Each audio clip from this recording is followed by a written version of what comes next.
اعوذ باللہ من الشیطان الرجیم، بسم اللہ الرحمن الرحیم۔ السلام علیکم دوستوں، میرے اسلامی ورڈ چینل پر خوش آمدید۔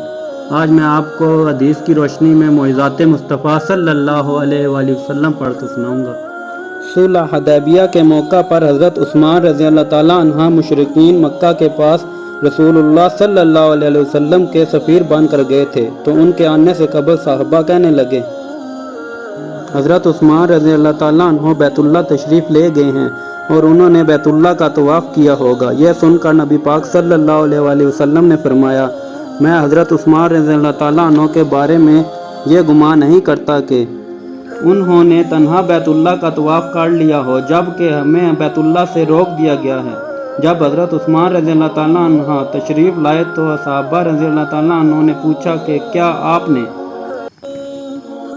کعبہ شریف کا طواف کیا ہے؟ آپ نے فرمایا، قسم ہے اس ذات کی جس کے دست قدرت میں میری جان ہے، اگر میں 1 سال تک بھی مکہ مکرمہ میں ایسے حال میں قیام کرتا کہ رسول اللہ صلی اللہ علیہ وآلہ وسلم حدیبیہ میں ہوتے اور بیت اللہ کا طواف نہ فرماتے تو میں کبھی بھی اس کا طواف نہ کرتا۔ قریش نے مجھے بیت اللہ شریف کے طواف کی اجازت دی تھی، لیکن میں نے انکار کر دیا۔ سبحان اللہ، اے اہل ایمان رسول اللہ صلی اللہ علیہ وآلہ وسلم کا حضرت عثمان رضی اللہ تعالیٰ عنہ پر اعتماد دیکھیں اور حضرت عثمان رضی اللہ تعالیٰ عنہ کا حضور صلی اللہ علیہ وآلہ وسلم سے پیار دیکھیں تو حضرت عثمان رضی اللہ تعالیٰ پر اٹھنے والا ہر اعتراض خود بخود دم توڑ دے گا۔ اللہ تعالیٰ ہمیں اپنے اسلاف کی عظمت کو پہچاننے کی توفیق عطا فرمائے، آمین۔